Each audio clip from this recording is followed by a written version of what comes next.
우리 최남근 연구원님은 제가 한 1년 반 전에 네. 예, 베스트 애널리스트 선정되셨을 때 한번 인터뷰한 적이 있고 되게 오랜만에 뵀는데요. 네. 잘 지내셨죠?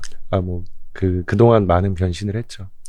거의 그전에는 통신 위주로 쓰시다가 네. 최근에는 이제 지주사나 네. 지배 구조에 대해서 더 많이 쓰고 계시죠? 네. 그건 회사에서 시켜서. 그런 건 아니에요. 회사는 이제 저한테 뭘 이렇게 해라 저렇게 해라는 이제 가이드를 주진 않으시고요. 네. 결국은 이제 수요의 문제죠. 그 시장이 원하는 방향이 어떤 것인가에 대한 고민을 해서 이제 그거에 대한 답을 이제 저는 드리는 거고, 어차피 제 월급은 시장이 주는 거니까. 근데 솔직히 냉정하게 보면 통신업을 그렇게 관심 있어 하진 않아요. 그죠. 통신업보다는. 근데 이제 지주도 사실 관심이 없어요. 관심이 디스카운트를 받는 업종이잖아요. 그렇죠. 그리고 주가가 껌딱지처럼 딱 바닥에 붙어 있다 보니까 관심이 없는데, 근데 또 묘하게 지배구조는 관심이 많으시더라고요. 특히 우리나라 현실에서는. 네. 그래서 그쪽으로 좀 방향을 잡아본 거죠. 맞습니다. 그래서 가버넌스가 굉장히 이제 중요하고, 네. 정말 많이 들은 질문이시기는 할 텐데, 일단은 물적 분할 이야기를 제 개인적인 생각으로는 그래요. 네. 개인 투자자분들이 네. 기업의 지배 구조 혹은 인적 분할과 물적 분할의 차이, 그 폐해까지 이렇게 깊이 있게 알고 다양하게 공부하신 적이 역사상 있었나 싶을 정도로 네. 어떻게 보면 물적 분할의 폐해가 지금 되게 많은 상황이잖아요. 그렇죠. 요거에 대해서 좀 일단은 좀 이야기를 시작했으면 좋겠는데, 네. 물적 분할 자체가 나쁜 거는 아니죠. 그럼요. 사실 물적 분할이 이게 나쁜 거였으면, 네. 이거 물적 분할이라는 단어가 생기기도 쉽지 않았을 거예요. 왜냐하면 이제 우리나라만 이런 물적 분할이 있는 게 아니라, 그렇죠. 해외도 있고, 그다음에 이 물적 분할 방식은 과거에 우리나라 기업들이 많이 썼던 방식이었어요. 그래서 이 방식 자체의 문제는 이제 없다라고 보죠. 네. 결국은 물적 분할 이후에 네. 물적 분할을 해서 뭘 하려느냐의 네. 차이잖아요. 네, 의도죠, 의도. 네, 제일 중요한 건. 네. 우리나라는 왜 욕을 먹는 건지부터 이야기를 좀 해주세요. 네, 일단 이게 이걸 사실 풀어 나가려면 너무 많은 전제가 깔려야 되긴 하는데, 네. 가장 기본적인 거는 이 물적 분할을 결정하는 주체, 그 주체가 일단은 최대 주주가 임명하는 경영진 그리고 이사회에 의해서 결정이 돼요. 그렇죠? 그렇죠. 네, 이사회에서 결정이 되는 거니까. 물론 주주총회에서 통과를 시켜야 되는 안건이긴 하지만 우리와 같은 주주들이 우리 대신해서 회사의 기업 가치, 사실 더 중요한 건 주주 가치. 그렇죠. 예, 주주 가치를 높여달라라고 이제 저희가 위임을 한 경영진과 그리고 이사회가 결정을 하는데, 네. 문제는 이제 그 결정을 했었을 때 누구의 이익을 가장 중요하게 생각을 하는가. 네. 예. 근데 그게 이제 저희와 같은 이제 전체 소수 주주까지 다 고려를 하는 게 아니라, 일단 가장 기본적으로는 최대 주주의 이익을 가장 크게 고려를 하게 되고, 최대 주주 입장에서는 뭘 생각을 하냐면, 기본적으로 주가에 관심이 이렇게 크지가 않아요. 그 사람들은. 왜? 한번 이렇게 생각을 해보세요. 지금 기자님께서 네. 집이 한 채 있어요. 네. 근데 그 집을 평생 못 팔아요. 죽을 때까지 내가 두고 가야 되는데, 그 집이 오르면, 집값이 오르면 세금이 엄청 늘어나잖아요. 그리고 상속세가 늘잖아요. 네. 예, 물론 나중에 자식이 좋을 수도 있겠지만, 그런 개념이에요. 쉽게 그렇죠. 얘기하면. 그러다 보니까 이제 본인이 어떤 의사결정을 할 때 주가가 제일 순위가 아니고, 그 사람 입장에서는 전체 자산의 크기, 기업의 전체 자산의 크기를 통한 이제 우리 기업이 우리나라 국내에서 어느 정도의 그 순위를 가진 재벌이 될 수 있는가. 네. 그런 쪽에 좀 더 관심이 있는 것 같고요. 네. 이제 그러다 보니까 이 물적 분할을 통해서 결국 모회사 주가가 오를 수 있다면 아무 문제가 안 되겠지만, 근데 물적 분할을 통해 가지고 또 다른 회사를 하나를 설립을 하고, 네. 이제 그 과정에서 또 상장을 하죠. 네. 상장을 해가지고 이제 그 투자 포인트가 분산이 될 수밖에 없게끔 만들고, 그러다 보면 이제 모회사 주주들은 피해를 보겠지만, 그렇죠. 그럼에도 불구하고 대주주 입장에서는 원래 갖고 있던 모회사에 더해서 이제 굉장히 큰 자회사를 하나 갖게 되는 거고. 플러스 알파가 되는 거죠. 예. 그러면서 전체 자산 총액은 커지는데 중요한 거는 대주주가 그 과정에서 돈을 안 넣어도 돼요. 한 푼도 안 넣어요. 왜냐하면 물적 분할이니까. 그렇죠. 예, 만약에 아래로 떼서 재상장하는 거니까. 그렇죠. 만약에 이게 인적 분할 방식을 택했다면 어쨌든 돈이 들어갈 거고 그 회사로. 그다음에 이제 그 회사가 만약에 증자를 한다. 예, 더 키우기 위해서. 그렇다면 대주주가 돈을 같이 넣어줘야 돼요. 예. 대주주는 그러고 싶지 않은 거예요. 혹시 모르시는 분들을 위해서 물적 분할과 인적 분할 간단하게 30초짜리 설명을 해드리면, 인적 분할은 이렇게 사과를 반으로 쪼개듯이 이렇게 쪼개는 거고, 물적 분할은 뭔가 즙을 짜내듯이 밑으로 100%로 내리는 거죠. 네, 예. 너무 설명이 좋으신데. 아닙니다. 죄송합니다. 제가 여기까지가 한계이기 때문에. 근데 인적 분할은 예를 들어서 내가 지분 뭐 한 10%를 갖고 있었다. 네. 그러면 요게 옆으로 쪼개질 때 여기도 10%, 여기도 10% 갖게 맞아요. 되지만 아래로 떼어내는 물적 분할을 하게 되면 요거 10%는 그대로 갖고 있지만 100% 자회사가 되기 때문에 요 주주는 요 아래 회사의 지분을 하나도 못 갖게 되는. 맞아요. 그래서 요걸 따로 상장을 하게 되면 여기는 0% 제로가 맞습니다. 되는. 네. 자, 여기까지입니다. 자, 근데 궁금한 건 이겁니다. 외국 같은 경우에도 물적 분할을 많이 하는 걸로 알고 있고, 네. 국내와 외국의 물적 분할을 활용하는 가장 큰 차이, 방법에서의 차이 어떤 게 있을까요? 결국 이제 돈을 땡긴다는 거죠. 우리나라는. 그냥 돈을 땡기는 거예요. 주식시장이 이게 왜 갑자기 부각이 됐을까 한번 생각을 해보세요.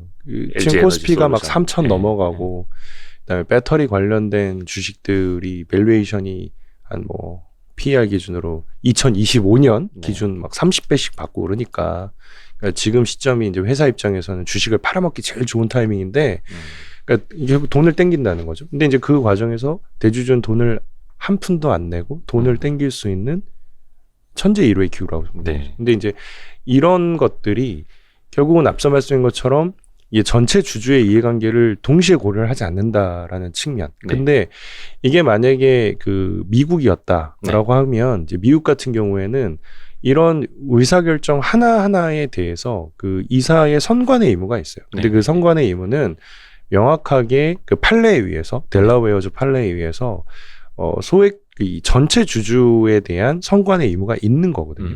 자, 요거는 조금 더 제가 더 풀어드리면 이런 겁니다.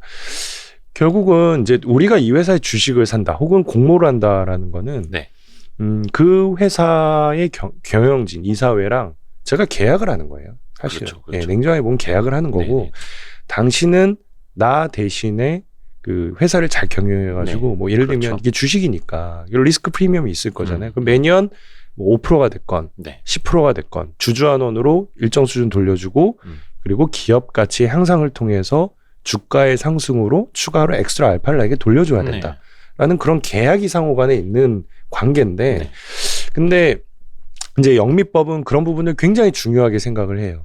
그러다 보니까 어떤 의사결정을 하더라도 이 전체 주주의 이익을 침해한다라는 게 만약에 조금이라도 있으면 그 의사결정 못 하거든요. 근데 만약에 실제로 그걸 했다라고 하면 소송이 들어올 수 있고요. 소송이 들어오고 그다음에 판례에 의해서 실제로 이런 전체 주주의 이익을 뭐 일부라도 침해를 했다라고 하면 그거에 대해서 거의 무한 책임에 가까운 그 배상을 해줘야 될 의무가 있거든요. 법적으로. 네, 법적으로도. 판례상으로. 법에는 명시가 안 돼 있어요. 하지만 거기는 이제 판례상으로 이제 그 부분을 인정을 받았기 때문에. 그래서 이제 해외 기업들을 보면 뭐 어떤 기업의 최대 주주가 지분을 매각하겠다, 혹은 뭐 상장 폐지를 한다, 합병을 한다라고 하면 바로 기사가 딱 떠요. 기사 옆에 광고가 뜹니다. 예, 로펌에서 이것과 관련돼서 집단 소송하실 분. 우리가 분석 다 했어요. 이미 그 로펌은 그 로펌이자 투자회사거든요. 그래서 그 건 바이 건으로 이거를 분석을 했더니 이게 실제로 전체 주주 입장에서 보면은 이만큼의 손해가 발생을 했다. 그 부분 갖고 이제 소송을 하겠다. 경영진들을 상대로, 이사회를 상대로. 그래서 그거에 대한 배상을 받아내거나 아니면 어떤 그 의사결정을 철회하게끔 하거나, 혹은 내용을 바꾸거나, 공개 매수 가격이 낮다라고 하면 그걸 좀 더 높이거나, 그런 식으로 대응을 하게 되는데, 한국은 이런 주주에 대한 선관의 의무가 법적으로 인정이 안 되거든요. 그러니까 우리가 소송을 해도 이길 수가 없어요. 그냥 법적인 근거가 없기 때문에 그래서 기본적으로 이제 그런 차이가 있다 보니까 그 해외는 이제 물적 분할을 하고 네. 뭐 그다음에 뭐 여러 가지 액션이 있을 수 있죠. 이거를 뭐 팔기도 하고 그다음에 이걸로 뭐 좀 돈을 땡길 수도 있는데 네. 근데 그 과정에서 중요한 거는 주주의 이익을 극대화하는 방향으로 선택을 하는 거죠. 어떤 선택을 하더라도. 네. 근데 이제 우리나라 같은 경우에는 그런 고려 사항이 아니에요. 모회사의 주가는 최대 주주에게 관심사가 아니고. 없습니다. 그거에 대한 책임도 없어요. 우리가 여기서 너무 화가 나가지고 네. 자 그러면 우리 어떻게 응징을 할 것이냐. 이건 네. 법적으로는 아까 말씀드린 것처럼 우리나라 법에서는 선관의 의무가 없기 때문에 소송해도 이길 수가 없다라고 말씀드렸잖아요. 자 우리가 할 수 있는 건 뭐냐면 이제 다음번 예를 들면 LG화학 주총에서 네. 우리의 그 표를 이제 보여줘요. 모아서. 응집을 해서 예. 응집을 해가지고 뭐 이런 의사결정을 한 뭐 이사 후보가 올라왔다. 그러면 이제 그거에 대한 뭐 반대 예. 표명을 한다든지 혹은 표를 모아서 주주 제안을 해가지고 뭐 이사회 멤버로 뭐 우리의 그 입장을 대변해 줄 수 있는 사람을 넣어서 뭐 표를 그 실제로 그 행사를 한다든지 할 수 네. 있는데 근데 문제는 이게 최대 주주가 한 30%대 중반 네. 정도만 지분을 갖고 있으면 그 우리가 정말 모든 소액 주주가 다 뭉쳐가지고 한 방향으로 의사결정을 하지 않는 이상은 주총에서도 져요. 네. 그러니까 저도 그 지점이 네. 상당히 좀 이해가 안 되는데 네. 어떻게 그러니까 50% 플러스 한 주면 이제 과반이 되지만 네. 그걸 못 갖고 있어도 40%, 30%만으로도 모든 의사결정을 좌지우지할 수 있는 그 구조의 근본적 원인은 그건 뭐예요? 그러니까 소액주주들을 못 뭉친다는 건가요? 제가 알기로는 국민연금 같은 경우도 LG 에너지 솔루션 물적 분할을 좀 반대한 걸로 알고 있는데 네. 그래도 못 막는 이유가 뭘까요?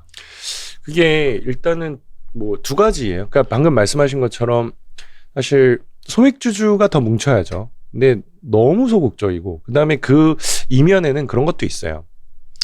그 예를 들면 그 제도를 좀 바꿔가지고 네.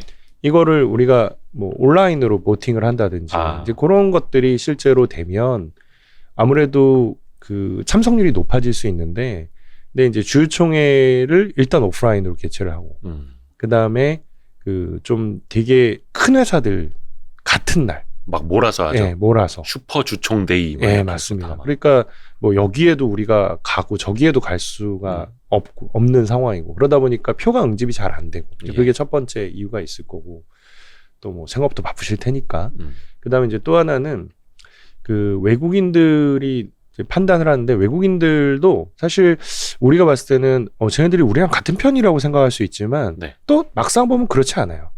왜냐하면 그 외국인들 중에 또 최근에 비중이 높아진 쪽이 패시브 쪽이잖아요. 근데 패시브 쪽은 이런 의사결정권에 대해서 건 바이 건으로 판단을 안 하거든요. 걔는 말 그대로 패시브잖아요.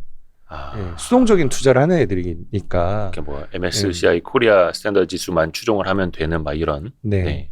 그렇죠. 그리고 뭐 LG 화학의 뭐 분할건인데 뭐 배터리 쪽에 투자하는 패시브다라고 하면 걔네들은 어떻게 의사결정하냐면 자기네가 이걸 따로 판단하는 게 아니라 ISS나 아니면 글래스 로이스 같은 위결권 자문기관의 판단을 따라가게 되거든요. 네. 근데 그 솔직히 제가 좀 갖고 있는 의심 중에 하나는 과연 ISS나 글래스 로이스 같은 위결권 자문기관이 저희와 같은 소액주주의 편인가? 전 그런 의구심을 갖고 있어요. 왜냐하면 이 LG 화학건 같은 경우에는 그 당시 굉장히 큰 논란이 됐음에도 불구하고 이제 그쪽에서 좀 회사 쪽 안건을 지지를 해줬었거든요. 그러니까 이제 된 거예요. 주총 통과가. 근데 사실 의결권 자문기관이라고 해도 그것도 민간 기업들이잖아요. 네. 민간 기업들이고 어딘가에서 이제 수익 활동을 해야 하는 네. 기관들이고 네. 제가 알기로는 옛날에 제가 출입했던 한 회사의 어떤 분쟁이 있을 때 어떤 이해 당사자 한 축의 어떤 누가 ISS를 몰래 만난 게 나중에 막 밝혀져 가지고 좀 문제가 됐던 적도 있고. 네. 뭐 여기 국가기관 뭐 이런 데 아니니까 그렇죠. 그렇죠. 장사를 하죠. 관계는 다 있는 거죠. 컨설팅도 좀 받고 네. 이런 중요한 의사결정이 있었을 때는 좀 미리 뭐 만나기도 하고 그런 부분들도 있고 그다음에 가장 또 뭐 문제는 특정 회사를 우리가 뭐 네. 지목을 해서 이야기하는 건 아닙니다. 네, 맞습니다. 그래서 사실 제가 작년 봄에 이제 금호석유 네네. 건 그 경영권 문제는 건이 좀 있었거든요. 박철환 상무하고 예. 이제 박찬구 회장 측하고 부딪혔을 때. 네네. 예.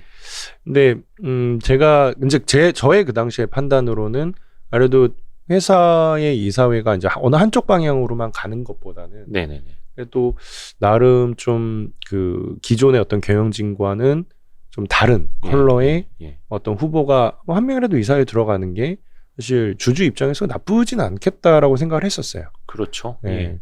근데 이제 그 당시에 이제 ISS나 글래스로이스 같은 데서 이제 회사 쪽을 전폭적으로 지지를 해주면서 예. 또 외국인 지분이 높거든요. 거기 같은 경우에는 이제 그러다 보니까 그 실제로 그 이제 기존의 사측 후보가 전체 다 그대로 선임이 되는 이제 그런 결과로 이어졌는데, 근데 그런 것처럼 그러니까 어떻게 보면 이제 우리가 주주의 관점에서 봤을 때 더 좋은 방향이 있을 거라는 이 공감대가 있고 컨센서스가 있음에도 불구하고 네. 그것과 다른 결과가 좀 종종 나오거든요. ISS나 그런 쪽에서. 근데 이거는 사실 뭐 저도 괜히 제가 이런 발언을 했다가 이게 또 뭐 소송 들어오고 그럴까 봐 좀 무섭긴 해요. 제가 이게 또 네, 그렇긴 한데 그런 얘기를 좀 듣거든요. 뭐냐면 그러니까 좀 합리적으로 이해가 안 간다. 약간 네. 이런 반응이죠. 그렇죠. 예. 또 뭐 한국은 또 인턴들이 그걸 한다라는 얘기들도 있고 그다지 이렇게 중시하는 굉장히 이게 고객이 중요한 아니다. 시장이고 중요한 의사결정인데 그냥 그 전문성 없는 사람들 몇 명 뽑아가지고 그런 의사결정을 하는데 그게 실제로 주총에선 너무 큰 영향을 미치게 되니까 저희 같은 뭐 소액주주의 비중이 30%다라고 치면 외국인들이 저희랑 같은 편에 서야 결국 그 저희도 원하는 바를 관철시킬 수 있을 텐데 근데 그쪽은 이제 너무 ISS나 이런 쪽의 의견을 따라가게 되다 보니까 사실 원하는 방향으로 안 되는 경우가 있다라는 거거든요. 이게 되게 아이러니한 게 외국인 투자자들이 한국의 낙후된 지배구조, 낙후된 거버넌스 막 지적을 하고 그래서 너넨 밸류에이션 그거밖에 안 돼라고 하면서 자기네들도 낙후된 지배구조 여기 어떻게 보면 일단은 그냥 뭐 돈 되는 대로 이렇게 따라갈 수도 있는 거고 씁쓸합니다. 네. 어쩌면 그럴 수도 있죠. 그냥 되게 순진한 걸 수도 있어요. 그냥 한국 같은 경우에는 아까 말씀한 것처럼 뭐 물적 분할한다 그러면 우리나라는 요 의도가 한 번 더 생각을 해야 되잖아요. 저 왜 물적 분할하지? 예. 예. 근데 그러니까 당연히 기업 가치를 높이려고 하는 게 건이 이게 아니라 또 저 속내는 뭐지? 막 이렇게. 그렇죠. 우리는 의심을 해야 되는데 거기는 아까 말씀한 것처럼 해외는 물적 분할이 사실 굉장히 중요한 구조용 수단 중에 하나거든요. 그렇죠. 안 좋은 사업을 떼서 그걸 매각을 하고 거기에서 이제 얻은 현금을 가지고 더 잘 되는 쪽에 투자라고 아니면 주주환원 쪽에 돌려주거나 그런 거기 때문에 좀 그럴 수 있어요. 그래서 되게 특이했던 점은 그런 위결권 자문기관이 물적 분할은 찬성을 하는데 인적 분할은 또 반대를 하고 그러더라고요. 그래서 뭐 물론 케이스 바이 케이스긴 하겠습니다만. 그래서 예측이 잘 안 된다. 이제 그런 점들인 겁니다. 근데 약간 아까 약간 법적인 거 이야기를 좀 해주셨습니다만 네. 인간의 본성은 뭐 미국 사람이나 한국 사람이나 비슷할 텐데 네. 우리가 익히 알고 있는 빅테크 기업들도 최대 주주는 사실 뭐 창업자 이런 사람들이 아니라 거의 뭐 블랙록과 같은 어떤 자선운용사, 네. 뭐 ETF 운용사 이런 데들이 최대 주주인 데가 되게 많잖아요. 그렇죠. 근데 그 회사를 만든 사람 입장에서는 그리고 지금도 경영하고 있는 사람 입장에서는 그 사람도 사람인데 자기 지분이 희석되는 걸 똑같이 싫어하지 않을까요? 그래가지고 싫어하죠. 어떻게 돼서든 지배구조 한번 개편해볼까? 라는 생각들을 할 수는 있을 텐데 네. 하지만 인간의 본성은 똑같지만 네. 이게 제도적으로 막혀있기 때문에 불가능하다 이겁니까? 아니면 뭐가 좀 다른 지점이 있습니까? 해외 네, 케이스요. 네. 그거를 했다가는 본인이 다 털려버리거든요. 아까 말씀한 것처럼 증명이 돼버리면 이게 본인의 위결권만 높이기 위해서 뭔가 작업을 했다. 네. 소송을 통해서 다 털리죠. 예. 그러니까 스티브 잡스 쫓겨나는 세상이잖아요. 창업주도 그쪽 옛날에 애플에서 쫓겨났었고. 세상이잖아요. 그러니까 그게 이제 결국은 처벌을 얼마나 강하게 하느냐. 그 부분에서 너무 극단적인 차이가 있어요. 우리가 농담 반 진담 반 이야기를 하는데 뭐 예를 들어서 스티브 잡스가 본인이 최장암인 걸 알고 자기 자식들한테 애플을 물려주기 위해서 기업을 분할한 다음에 재상장시키고 뭐 하나 떼내서 일감 몰아주고 막 이랬으면 네. 그게 지금의 애플이 되겠느냐 이런 농담도 좀 하거든요. 그렇죠. 우리나라만 이런 건가? 뭐 해외 사례 비슷한 데도 없습니까? 우리나라 유독 이런 것 같아요. 네. 그러니까 사실 네. 어떻게 보면 이제 재벌 중심으로 네. 고도 성장, 압축 네. 성장을 이뤄왔기 때문에 빠르게 경제는 성장할 수 있었지만 네. 이제는 그 폐해를 좀 고쳐 나가야 하는 시대적인 흐름은 되어 그렇죠. 있는 거죠. 그게 그런 것 같아요.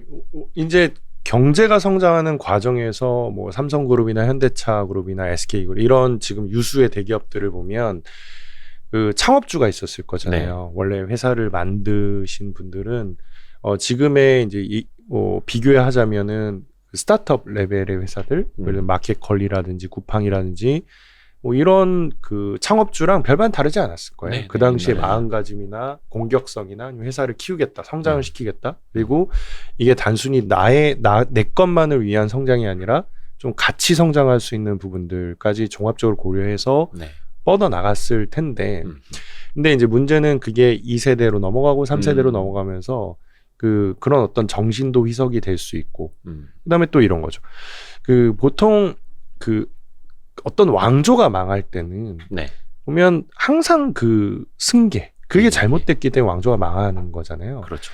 똑똑한 사람이 결국 왕을 하는 시스템을 만들어 놓으면 왕조가 좀 더 지속 가능할 수 있는 그렇죠. 그런 좀 역사가 만들어질 수 있는데 그게 아니라 그냥 단순하게 내가 태어나기를 창업주의 아들로 태어났다는 이유 하나만으로 아무런 능력이 없음에도 불구하고 이제 그 자리에 앉게 되고 그다음에 거기에 앉히기 위해서 여러 가지 무리수를 두다 보면 결국은 이제 거기에 지배 구조가 다 망가지는 그런 결과가 나타나게 되는데 지금 이제 우리나라의 이제 처한 상황들은 이제 그게 대부분 다 뭐 2세대, 3세대로 넘어가면서 그런 부분에 대한 문제도 좀 있고요. 네.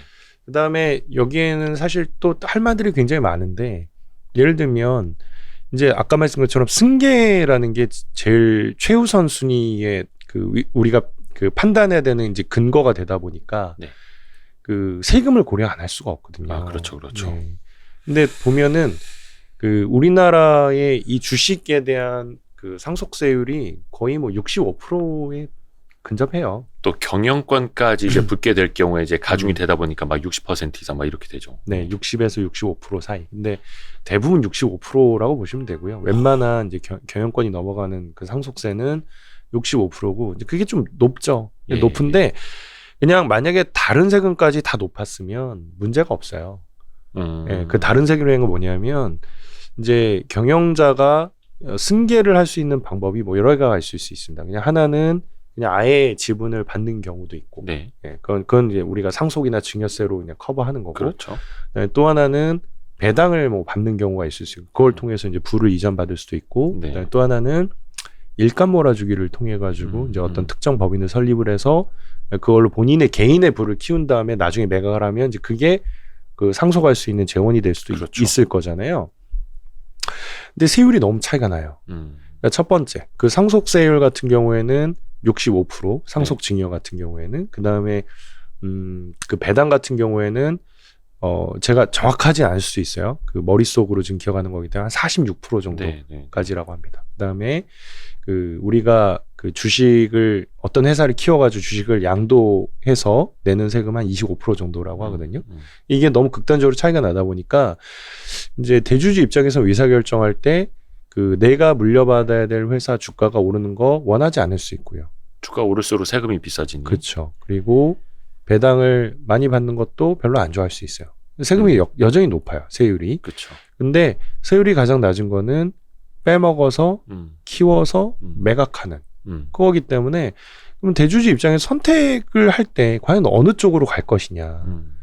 근데 앞서 말씀한 것처럼 만약에 에너지 솔루션을 이제 따로 떼서 새로운 법인으로 만들고 이렇게 키우게 되면 에너지 솔루션이 결국은 이제 자산이 커지게 되고 거기에다 또 뭐 빨대를 꽂을 수도 있고요. 우리가 일감 몰아주기를 하는 법인을 통해 가지고 일감을 더 받아올 수도 있을 거고 그 다음에 또 브랜드 로열티를 또 땡길 수도 있을 거고 네. 그러니까 다양한 수단으로 이제 회사의 자산이 커지게 되면 뭔가 좀 옆으로 우리가 뺄 수 있는 것들이 많아질 수 있거든요. 물론 다 그렇게 하지 않아요. 우리나라 재벌들도 많이 좋아졌기 때문에 근데 재벌들이 여전히 돈을 그렇게 빼갈 수 있는 방법들은 정말 많죠. 그렇죠. 뭐 커피숍만 뭐 1층에 차려도 옛날에 1층에다 빵집 하고 커피숍 차려주고 또 어디는 이제 약국 또 회장 명의로 했다가 걸렸고 그러니까 컨설팅을 받는다든지 그렇죠. 그래서 내가 우리 회사에 외부 회사 시켜서 컨설팅을 해줬으니 내 회사에다 돈을 좀 줘. 내 자식 회사에 돈을 좀 줘. 이런 것도 많고 특허를 자식들 이름으로 해놔가지고 회사가 자식들에게 이렇게 특허 사용료를 주도록 하는 것도 있고 말씀하신 것처럼 이 브랜드 사용권은 내 자식 이름으로 이제 등록이 돼 있으니 회사에 앞으로 뭐 브랜드 붙여서 팔 때는 또 자식 회사에 계속 돈을 줘야 돼. 막 이런 식으로. 그렇죠. 가지수가 정말 많죠. 너무 많아요. 빼먹을 수 있는 게 너무 많기 때문에 당연히 이제 뭐 1세대는 그런 고민은 안 하는데 2세대, 3세대로 넘어가면 그 고민을 할 수밖에 없다. 그러니까 이거는 아까 지금 기자님께서 말씀하신 것처럼 왜 우리나라에 좀 이런 일이 있냐라고 할 때 우리나라가 사실 상속세율이 너무 높기 때문에 이제 당연히 좀 주가가 오르는 걸 원하지 않을 수 있다라는 좀 기본적인 한계점이 있다는 말씀을 드리는 거고 두 번째 문제는 결국은 모든 원흉은 제가 봤을 때는 IMF 때문인 것 같아요. 그 이야기로 넘어가기 전에 네네네. 어떤 사람들은 상속증여세율이 너무 높으니 부자들이 부를 다른 쪽으로 좀 빼돌리려 한다. 그래서 상속증여세를 낮춰야 된다라고 주장을 하시는 분이 있는 반면에 그러면 부의 세습을 계속 바라만 볼 것이냐 이렇게 또 지적을 하시는 분들도 있거든요. 근데 저는 거기다 어떻게 이야기를 하냐면 결국은 상속증여세를 높이 받아야만 하니 이들이 어쩔 수 없이 인간의 본성대로 뒷구녕을 찾게 되니 그러면 뒷구녕을 막든지 앞구녕을 좀 낮춰줘서 앞에 정당한 세금을 내도록 하게 하면서 기업 가치를 같이 높이도록 하는 방향이 맞지 않겠느냐라고 저는 또 설명을 하는데 이 부분에 대해서 조금만 더 설명해 주시면 좋을 것 같아요. 사실 저도 그 기자님의 말씀에 굉장히 공감을 하고요. 결국은 그 인간의 본성의 문제잖아요. 이거를 들으시는 이제 청취자분들께서도 그 만약에 그런 상황에 놓였을 때 그 본인이 어떤 의사결정을 할 것인가를 한번 이렇게 되물어보시면 그냥 본인께서 정말 나는 공익을 위해서 다 희생할 수 있는 사람이야. 이제 그런 분들도 있으시겠지만, 뭐 계시겠지만. 뭐 웬만하면 이제 본인의 그 이득을 위해서 그 행동을 하게 될 거고, 그러니까 그 행동을 하는 거 자체를 비난하는 것도 뭐 비난이겠지만, 이제 그걸 하기 전에 그 제도를 우리가 어떻게 수정할 것인가, 그 부분에 대한 고민이 필요하고요. 그 사실 그 지금의 이제 대통령 이제 후보들도 뭐 여러 가지 이런 거버넌스에 대한 말씀, 한국 시장의 뭐 저평가에 대한 이야기들을 하고 있는데 그런 전체적인 담론 중에서 저는 이런 상속이나 증여세에 대한 그 전체적인 한번 고민을 사회적인 고민을 한번 해볼 필요가 있겠다. 그 이제는 이제 이런 부분들에 대한 좀 고민을 통해 가지고 실제로 이제 기업들이 조금 더 옳은 의사결정을 할 수 있게끔 그 제도에 대한 수정을 좀 해보는 그런 어떤 시도가 필요하지 않을까 좀 보는 거죠.